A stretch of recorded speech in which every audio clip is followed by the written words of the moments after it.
Hello guys, good morning all of you. I hope आप लोग अच्छे होंगे और गर्मी का आनंद ले रहे होंगे। तो मैं आज से आपको डेली एक एक चैप्टर पढ़ाऊंगी 6 क्लास की एनसीईआरटी का, जो कि आपको कंपटीशन में काफ़ी हेल्पफुल होगा। और जो 6 क्लास के बच्चे हैं वो भी इसे एज आ समरी या स्टोरी से सुन सकते हैं। सुन करके आपको पढ़ना तो पड़ेगा ही एक बार, क्योंकि बुक्स है, बुक्स को पढ़ने से आप बहुत कुछ सीख सकते हैं। तो वैसे भी आपको पढ़ना होगा, लेकिन मैं आपको एज आ इसे स्टोरी की तरह सुना दूंगी तो आपको पढ़ने में और समझने में इजी हो जाएगा, क्योंकि नेक्स्ट टाइम आपको जो है माइंड में मेकअप भी हो जाएगा। और सेकेंड टाइम आप जब पढ़ेंगे बुक्स तो अच्छा लगेगा कि कनेक्ट कर पाएंगे कि आप अच्छा ये ऐसे स्टोरी है, ये ऐसे है। क्योंकि जब ये होता है ना, फर्स्ट टाइम कोई भी बुक्स पढ़ते हैं तो हमें समझ में नहीं आता कि हमने पढ़ा क्या है, ये स्टोरी कहाँ से कनेक्ट हो रही है, वो समझ में नहीं आता। तो वो आपकी प्रॉब्लम मैं सॉल्व कर दूंगी। इसे एज ए स्टोरी में सुनाऊंगी एक एक चैप्टर डेली, और आप इसे सुन करके और जो लर्न भी कर सकते हैं, आपको इजी लर्न भी हो जाएगा। और जो इम्पोर्टेंट पॉइंट है वो भी मैं बताऊंगी कि आपको लर्न क्या क्या करना है। तो इस तरीके से मैं आपको डेली एक एक चैप्टर पढ़ाऊंगी। तो आज मैं फर्स्ट स्टार्ट करती हूँ 6 क्लास एनसीईआरटी का। ये फर्स्ट चैप्टर है जिसका नाम है इंट्रोडक्शन। यानी कि किसी भी चैप्टर को या किसी की भी चीज़ की हम शुरुआत करते हैं उसका सबसे पहले इंट्रोडक्शन ही दिया जाता है। तो उसी तरीके से पूरे बुक्स का इंट्रोडक्शन देगा, किसमें हम किस किस चीज़ के अबाउट पढ़ेंगे। उसके बाद what, where, how and when, यानी कि जो है इसमें बात कर रहा है क्या, कब, कैसे, क्यों। तो इस तरीके से, और इसमें टोटल इस बुक में 10 चैप्टर हैं जो कि मैं आपको पढ़ाऊँगी। तो आज स्टार्ट करते हैं इसका जो है फर्स्ट चैप्टर का इंट्रोडक्शन, यानी कि क्यों, कैसे, कब। तो इस तरीके से इस चैप्टर में हम हिस्ट्री पढ़ेंगे, हिस्ट्री के अबाउट जानेंगे। और तो स्टार्ट करते हैं, लेट्स नाउ।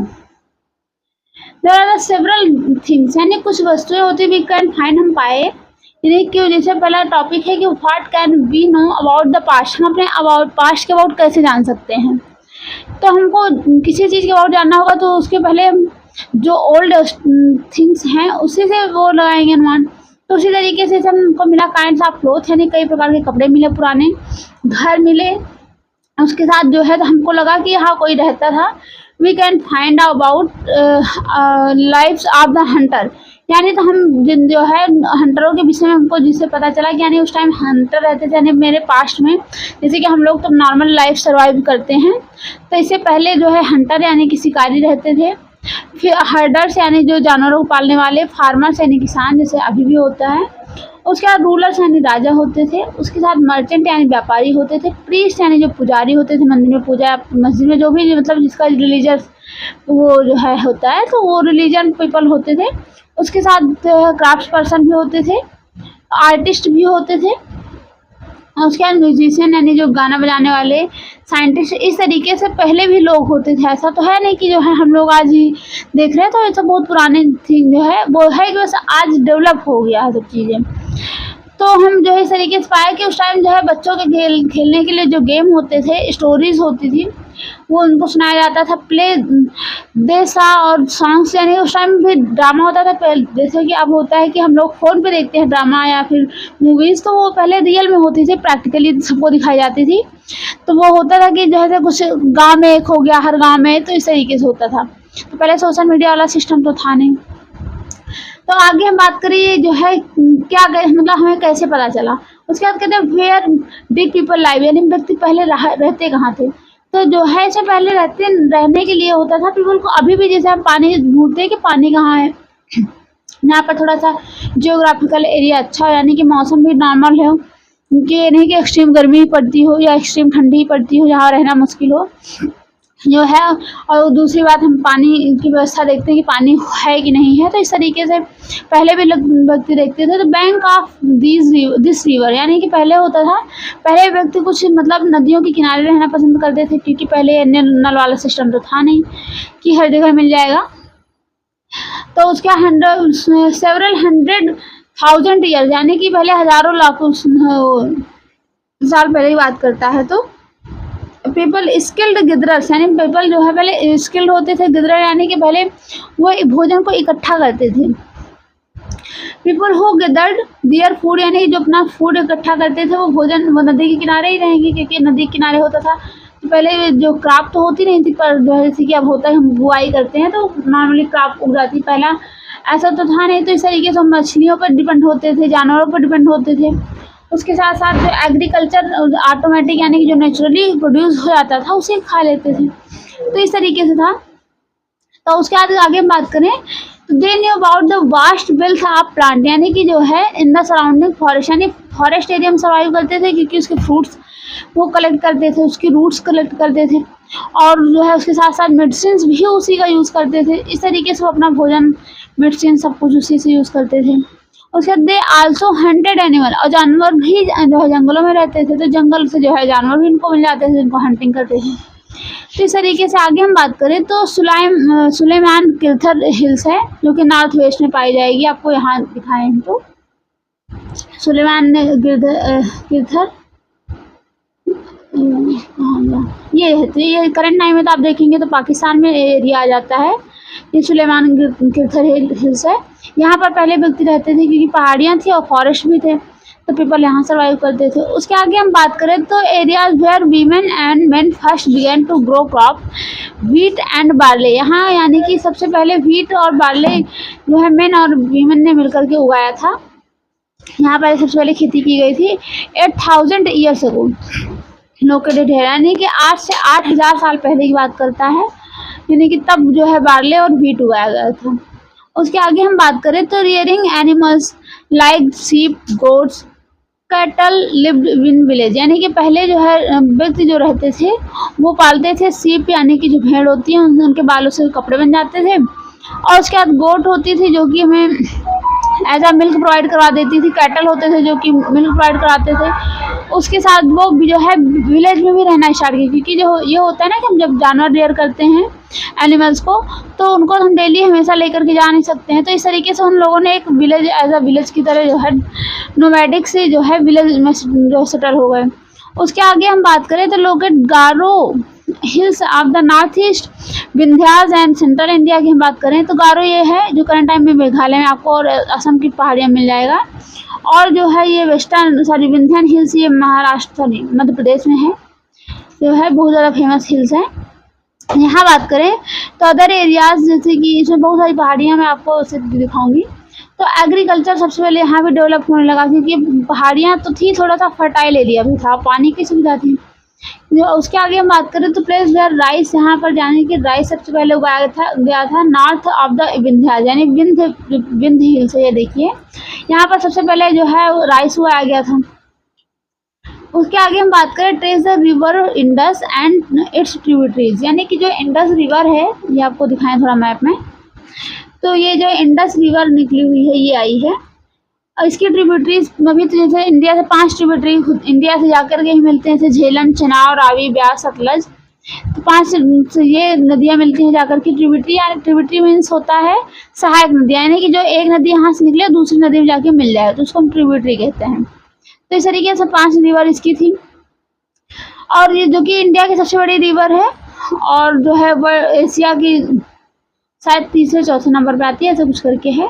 तो इस तरीके से उसके आगे हम देखें तो जो है 4700 years ago some of earliest cities flourished banks of these rivers, यानी कि इस नदी के किनारे कुछ सिटी जो है फ्लोराइज्ड हुई, यानी कि जैसे आप हड़प्पन सभ्यता देखते हैं, और उसके साथ साथ इसके साथ ही मोहनजोदाड़ो समस्या वो देखते सभ्यता देखते, तो इस तरीके से इसके किनारे ही विकसित हुई थी ये सारी। तो इंडस वैली सिविलाइजेशन इसको कहते हैं, यानी कि जो नदी के किनारे विकसित हुई सभ्यता। तो उसकी हम बात करें तो वहाँ पर बहुत सारे सिटीज जो है डेवलप्ड हुए क्योंकि सिटी को पानी चाहिए होता है। उसके बाद हम आगे देखें तो जो है 2500 years ago cities developed on the bank of Ganga, यानी कि 4700 ईयर्स पहले जो है वो क्या कहते हैं इंडस नदी के किनारे सभ्यता विकसित हुई, यानी कि जैसे हम इंडस वैली सिविलाइजेशन कहते हैं। और उसके बाद जो है इंडस के बाद गंगा के किनारे भी, यानी कि गंगा का जो मैदानी एरिया है, धीरे धीरे इसमें भी जो है कुछ मतलब सिटीज डेवलप्ड होने लगी, क्योंकि यहाँ क्या होता है कि फर्टाइल जो है सॉइल है, तो जिसकी वजह से कुछ भी जल्दी से बहुत इजी तरीके से जो है प्रोड्यूस हो जाता है। तो यहाँ और दूसरी बात पानी की जो पानी सफिशिएंसी रहती है क्योंकि इधर से गंगा नदी आती है, दूसरे हम जो है बहुत सारी जो छोटी छोटी रिवर्स में वो डिवाइड हो जाती है और हमें जो पानी इरिगेशन के लिए समस्या दूर हो जाती है। तो इस तरीके से वहाँ प्रॉब्लम नहीं आती थी। यहाँ भी बहुत जल्दी सिटी विकसित होने लगे। उसके आगे हम बात करें तो Ganga and its tributary called Son, यानी कि गंगा की एक फेमस ट्रिब्यूटरी है सोन river.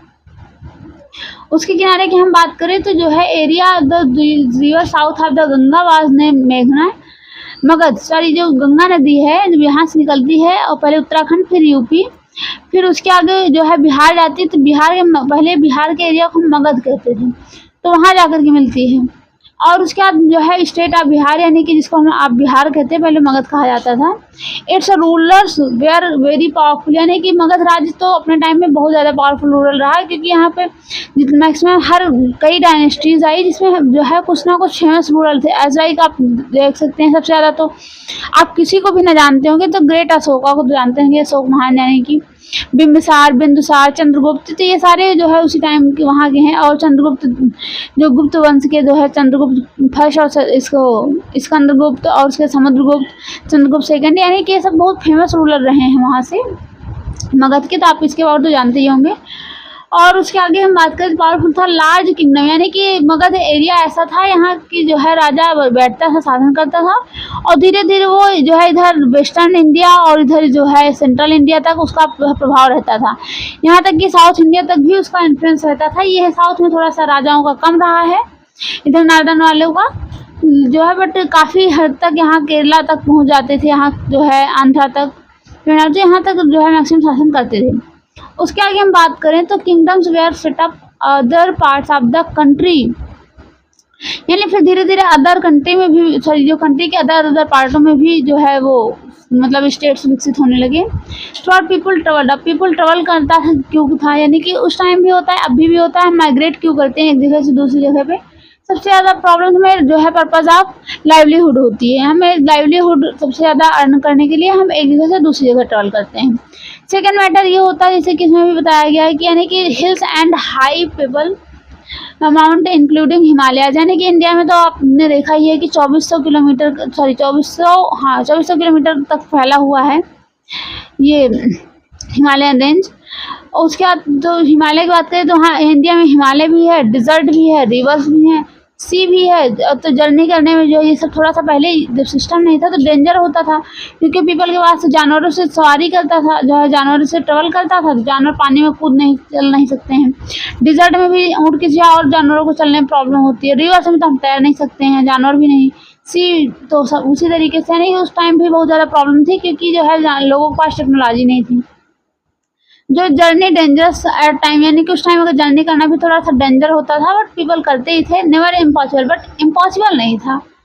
So main and women moved in search of livelihood, यानी मैंने जो कि बताया कि लाइवलीहुड की तलाश में जो है करते थे। उसके बाद escape from the natural disaster, यानी कुछ लोग होते थे कि जो है उनको लाइवलीहुड यानी कि करना है, पैसे कमाना है जीविका के लिए, और कुछ लोग होते थे कि वहाँ पर डिजास्टर जो आते हैं, यानी कि कुछ एरिया में जैसे पॉपुलर ही होता है कि वहाँ पर जैसे सपोज इस टाइम आप देखेंगे तो असम में बहुत ज़्यादा तेज बाढ़ आ रही है, केरला, तमिलनाडु, यहाँ सब जो है, तो लोग इस तरीके से डिजास्टर फेस करने लगते हैं, तो वो उस एरिया को छोड़ कर तो दूसरी जगह स्केप कर लेते हैं।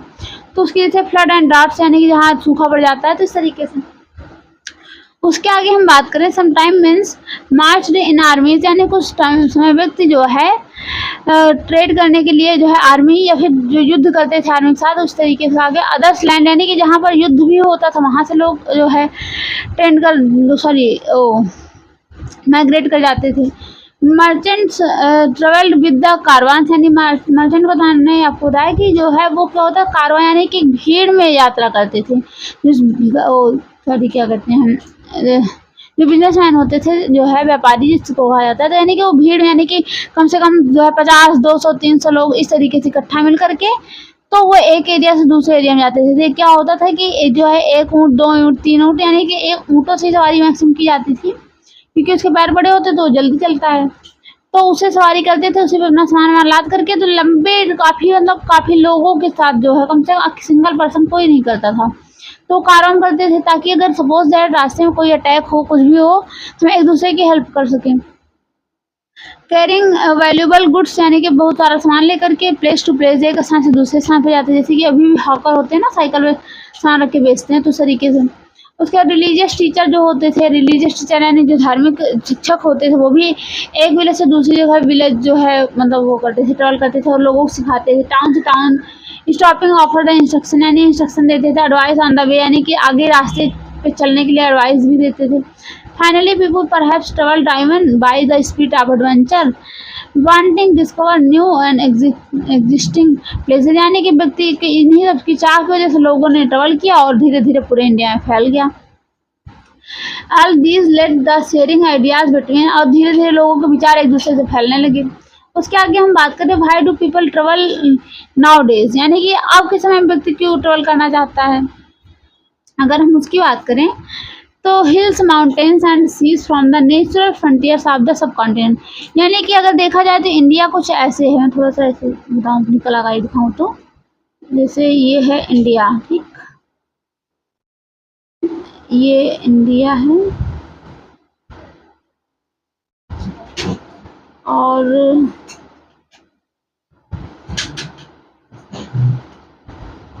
थोड़ा सा समझ लीजिएगा तो ये ऐसे करके ये है। तो इंडिया अगर आप देखेंगे सपोज इसके नीचे वाला पार्ट मैं यहाँ बना दूँ ऐसे है। तो यहाँ आप देखेंगे गुजरात से लेकर के यहाँ जो है पश्चिम बंगाल तक पूरा जो है कोस्ट है, कोस्टल एरिया यानी कि समुद्र वाला एरिया है। इधर आप देखेंगे तो यहाँ जो है जम्मू कश्मीर से लेकर के इधर उत्तराखंड, फिर इधर नेपाल वाला एरिया, फिर सिक्किम, ये जो है असम अरुणाचल प्रदेश तक वो हिमालय पर जो है फैला हुआ है। उसके आगे हम बात करें जो है तो इस तरीके से हमें नेचुरल वो बाउंड्रीज मिल जाती हैं तो जिनको क्रॉस करना कठिन होता है। उसके आगे हम बात करें तो these while it was difficult to cross frontier यानी कि इन सबको क्रॉस करने में बहुत प्रॉब्लम होती है। उसके आगे हम बात करें तो जो है who wanted so could at scale and mountain यानी कि जो इसको क्रॉस करना चाहता है, सीट पे आना चाहता है, people from the across frontier also came into the sub continent and settled here यानी जो क्रॉस करना चाहता है ऐसा तो है नहीं कि ऑब्स्टिकल ही है तो वो क्रॉस करके आ भी जाता है। उसके आगे हम बात करें तो movement of people enriched our cultural tradition यानी कि व्यक्ति जब एक जगह से दूसरी जगह जाएंगे तो अपने कल्चर का जो है इफेक्ट दिखाएंगे दूसरी जगह वाले। जैसे कि होता है ना कि हम कहीं जाते हैं तो वहाँ का कुछ सीख के आते हैं, कुछ वहाँ अपने लोग अपना काम उनको सिखा के आते हैं। उसी तरीके से यानी लोगों का आइडिया एक दूसरे में फैला और कंपोजिंग म्यूजिक यानी फिर धीरे धीरे सब कुछ मिक्स होने लगा। जिससे कि जो है आप देखेंगे साउथ में जो है द्रविड़ स्टाइल की मंदिरें बनती हैं और नॉर्थ में जो है नागर स्टाइल की, और इन दोनों का जब ट्रांजेक्शन हुआ तब ट्रांजिशनल एरिया में बनने लगी बेसर शैली। तो उसी तरीके से यानी कि इन लोगों ने जो है अपने आइडियाज़ को एक दूसरे से जो है शेयर किया। उसके धीरे धीरे इन लोगों का मिक्स होने लगे क्योंकि food and hundreds of years यानी कि धीरे धीरे फूड म्यूजिक सब कुछ जो है एक दूसरे से कनेक्ट होने लगा। उसके बाद फिर नेम्स ऑफ द लैंड। अब हम लैंड की बात करें तो यानी कि इंडिया का नाम कैसे पड़ा। तो इंडिया का तो नाम जैसे कि जनरली आप जानते हैं भारत है और इंग्लिश में इंडिया। जैसे कि जो है आप कॉन्स्टिट्यूशन पढ़ेंगे तो उसके आर्टिकल 1 में ही लिखा गया है India that is Bharat, article 1 उसमें सीधे सीधे लिखा है फर्स्ट आर्टिकल में ही इंडिया दैट इज़ भारत यानी कि इंडिया चाहे भारत का हो चाहे इंडिया का हो कुछ भी आप दो में से एक यूज़ कर सकते हैं। तो इंडिया शब्द का आया कहाँ से, इंडिया मतलब भारत होता है अपने से जानते ही हैं। तो इंडिया इंडस निकला है, इंडस यानी जो इंडस रिवर है सिंधु नदी जो है सिंधु यानी संस्कृत में कहा जाता था। जब यहाँ पर ईरानी आए जो अपना जिसको आर्य कहा जाता है और ग्रीक्स वो लोग आए तो वो जो है सा को हा कहते थे यानी कि एस को एच कहते थे। तो उनसे सिंधु ना होकर के हिंदू निकलता था तो सिंधु नदी को इंडस बना दिया उन्होंने। उसके साथ उन्होंने कहा जो यहाँ रहने वाले व्यक्ति हैं उनको इंडस इंडिया कह दिया गया, इंडियन कह दिया गया और जो इस एरिया को इंडिया कह दिया गया। तो इस तरीके से उनके द्वारा बनाया गया है। North west about 25,000 ago and familiar with the Indus यानी कि धीरे धीरे वो फैमिलियर हो गए इंडस रिवर से और कॉल्ड द हिंदूज यानी इन्होंने हिंदू कहा और जो है यानी कि इंडोज और इंडोज से इंडोज बना दिया, हिंदो से इंडोज बना दिया और लैंड ऑफ द क्योंकि यहाँ पर मैक्सिमम हिंदू पॉपुलेशन रहती थी। उसके बाद इस रिवर आज द कैल्ड इंडिया और जो है जो रिवर है रिवर के ईस्टर्न पार्ट को उन्होंने इंडिया कह दिया। Name of Bharat was the group of the people यानी उनका कहने का मतलब था कि भारत का मतलब होता है group of people who lived in the north west यानी जो इसे इंडिया ऐसे करके है, तो इंडिया के जो नॉर्थ वाले प्लेस में जो रहता है उसको इंडियन कहा गया, जो कि ऋग्वेदा मेंशन है। ऋग्वेदा यानी कि जो वेद हैं वो 4 टाइप्स के, आपने न जानते होंगे तो मैं बता रही हूँ कि 4 जो वेद हैं, जैसे ऋग्वेद, सामवेद, यजुर्वेद, अथर्ववेद। तो ये जो है सबसे पुराने ग्रंथ कहा जाता है इनको। तो ऋग्वेदा में भी ये ज़्यादा मेंशन है कि जो है इंडिया या भारत है। और उसके बाद अर्लीस्ट कंपोजिशन संस्कृत, यानी कि संस्कृत में भी इसके बाद जो है इसको मतलब ऋग्वेदा को संस्कृत में जो है कंपोजिशन है। उसके बाद लेटर यूज द कंट्री, जिसे बाद में हम कंट्री के लिए यूज़ करते हैं। यानी भारत को संस्कृत में कहा गया, लेकिन अब इसे हम भारत कंट्री के लिए यूज़ करते हैं। उसके आगे हम बात करें तो finding out about the past, हम अपने पास्ट को कैसे पाते हैं। तो several ways of the finding about the past, यानी कि कैसे मिला।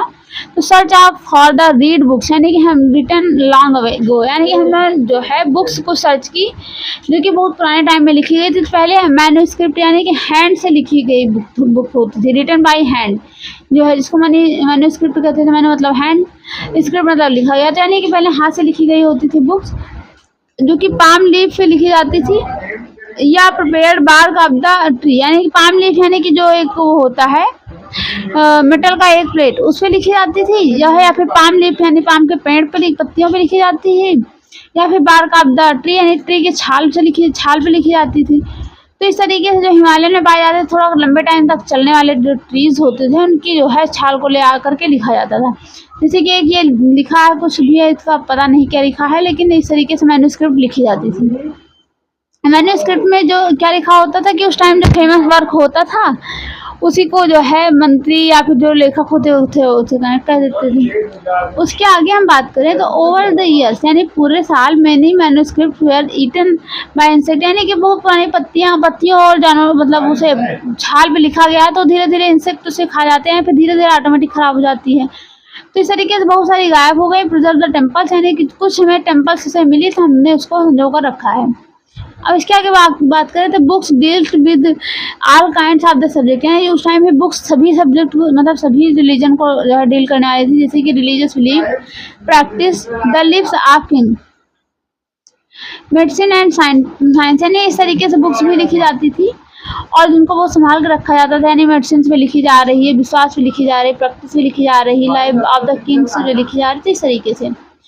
उसके आगे हम बात करें तो जो है there are the epics, poems, plays, many, यानी कि उस टाइम पे और भी बुक्स लिखी गई। एपिक्स जैसे कि कहानियाँ होती हैं, जैसे कि महाराणा प्रताप की कहानी हो गई, इंडिया मतलब रामायण की कहानी हो गई, महाभारत की कहानी हो गई, इनके महान। और उसके आगे बात करें अदर वेयर देन प्राकृतिक, और अन्य चीज़ें जो है प्राकृतिक में होती थी, जैसे लैंग्वेज यूज ऑर्डिनरी पीपल, यानी कि जिससे नॉर्मल व्यक्ति भी पढ़ सके, संस्कृत से प्राकृतिक भाषा में भी उसके मतलब लिखा जाता था और तमिल में भी। उसके आगे हम बात करें तो we can also study inscription. अब हम इंस्क्रिप्शन की बात करें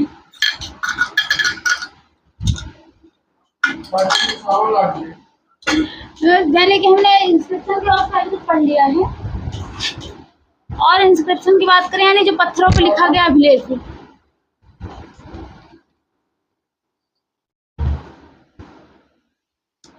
हार्ड सरफेस, यानी जो कि हार्ड सरफेस यानी कि जैसे पत्थर है, दीवार है, उस पर लिख दिया जाता था, जो कि मिटाना आसान नहीं होता था, या फिर मेटल होता था, तो उसी को इंस्क्रिप्शन कहा गया। किंग गॉट दियर ऑर्डर इंस्क्राइब्ड, सो यानी कि वो किंग के ऑर्डर पे लिखा जाता था, यानी राजा आज्ञा देता था कि ये चीज़ जाके लिख दो, तो उसे इंस्क्रिप्शन में लिख दिया जाता था, यानी पहाड़ पत्थरों पे।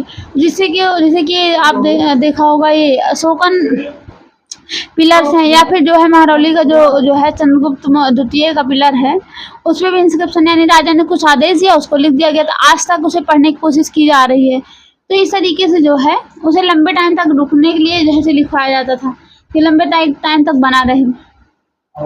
रीड, ओबे एंड देम, यानी कि बहुत लोग उसे पढ़ते थे और पालन करते थे, जो नहीं पढ़ते थे, जैसे हम आज नहीं पढ़ते हैं तो अब उस टाइम को हमको पता चलता है। आगे हम बात करें kinds of the inscription as well were men and women, यानी कई तरीके के वो इंस्क्रिप्शन होते हैं जिसमें राजा रानी की दोनों की बात होती थी। रिकॉर्ड, उसके example king kept record victorious of the battle, यानी कि वो अपने जीत की भी बातें लिखवाते थे कि मतलब क्योंकि मैं सॉरी वो जैसे जीत जाते थे तो ये लिखवाते थे कि मैंने इस राजा के ऊपर अटैक किया, इतना इतना इनसे टफ हुआ, ये ऐसे जीत गया। तो इस तरीके से अपनी स्टोरी से कि एक इंस्क्रिप्शन ये लिखा गया है। अब ये किस भाषा में लिखा है मुझे नहीं पता है, लेकिन समझ में नहीं आता, बट ये लिखा, ये देखने में लग रहा है कि लिखा गया है।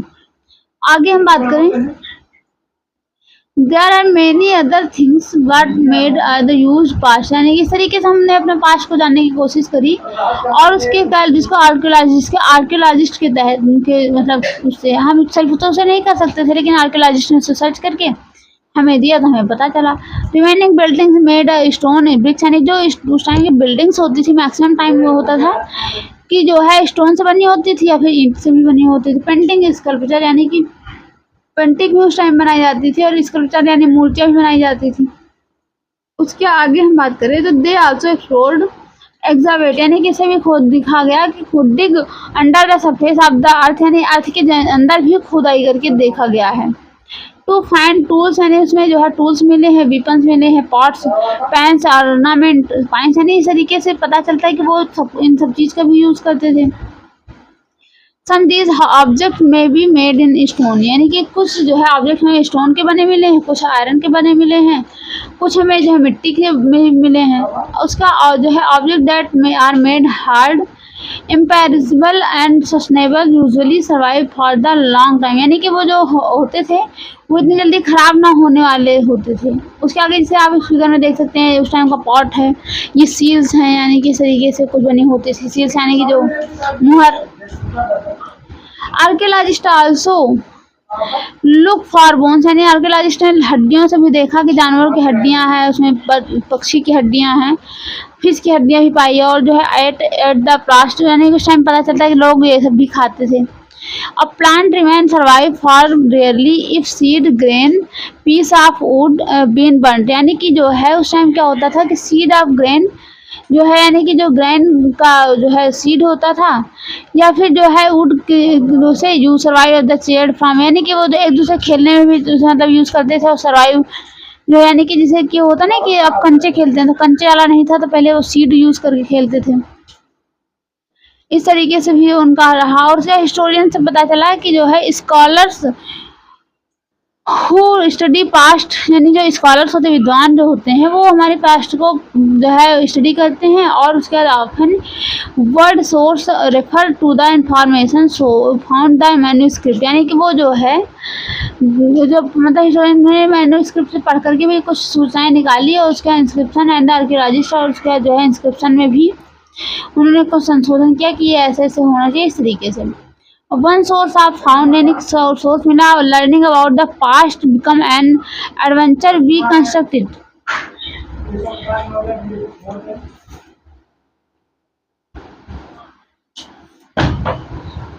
यानी कि जो है उनकी लाइफ एडवेंचरफुल भी थी जो है। और उसके बाद सो हिस्टोरियंस बताते हैं कि जो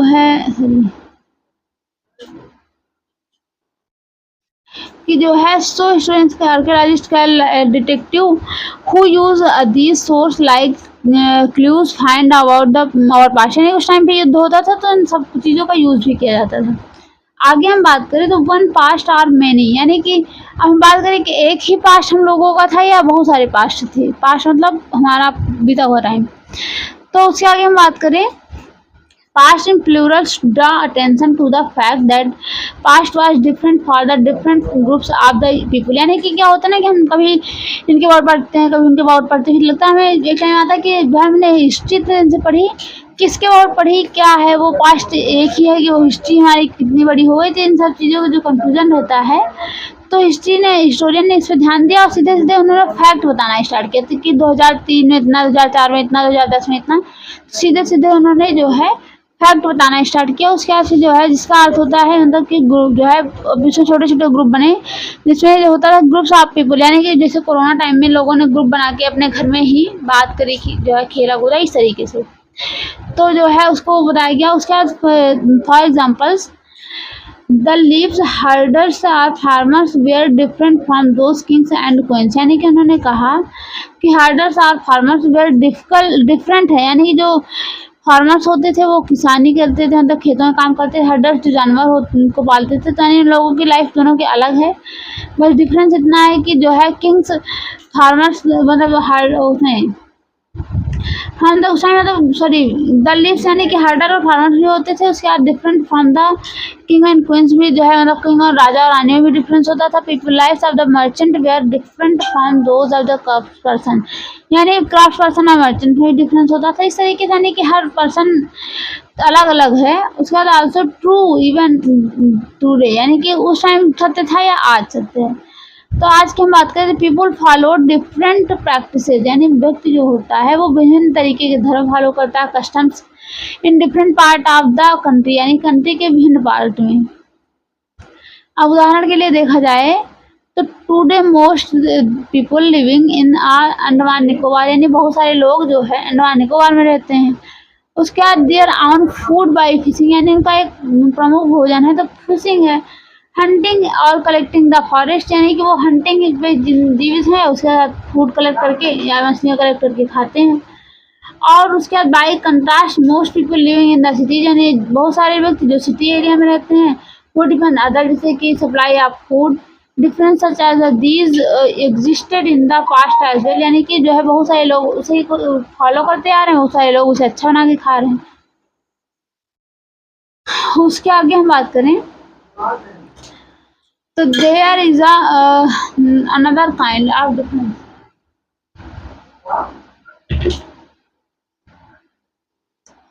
अन्य प्रकार के हम बात करें तो we know great deal about kings and battles they fought because they kept record in their victories, यानी कि उस टाइम पे देखा जाए तो किंग जो है राजा युद्ध करते थे और अपना रिकॉर्ड भी रखते थे कि किस युद्ध में जीत हुई है। जनरली देखा जाए तो people such as the hunters fishing folk gatherers farmers herders who not keep record any day, यानी कि उस टाइम क्या होता था राजाओं का तो सारा रिकॉर्ड होता था, बट जो हंटर गिदरर्स होते थे यानी कि जो अदर काम करने वाले कॉमन पीपल होते थे उनका कोई रिकॉर्ड नहीं है। फाइल आर्कियोलॉजी हेल्प करती है us about their lives and much the remain unknown, यानी कि जबकि आर्कियोलॉजिस्ट हमें बताते हैं कि उस टाइम वह व्यक्ति कैसे रहते थे और जो है उनका वो किस चीज़ से अनुभूत थे ये भी पता चलता है। उसके बाद लास्ट है व्हाट डू डेट्स मीन, यानी उसमें डेट का मतलब क्या होता है। जैसे कि जो है क्या होता है day month and year 2000 something, यानी अगर मेंशन जैसे आज हम देखें तो पहले डे होता है, मंथ होता है, ईयर 2000 होता है। इस तरीके से counted from the date generally sign the birth of Jesus, यानी कि हमने अगर टाइम पीरियड की शुरुआत देखी जाए तो जीसस क्राइस्ट का कहते हैं, यानी जब तक जीसस क्राइस्ट पैदा नहीं हुए थे उसके पहले को हम जो है बिफोर जीसस क्राइस्ट कहते हैं, और उसके बाद को हम जो है आफ्टर क्राइस्ट जीसस क्राइस्ट कहते हैं जो है।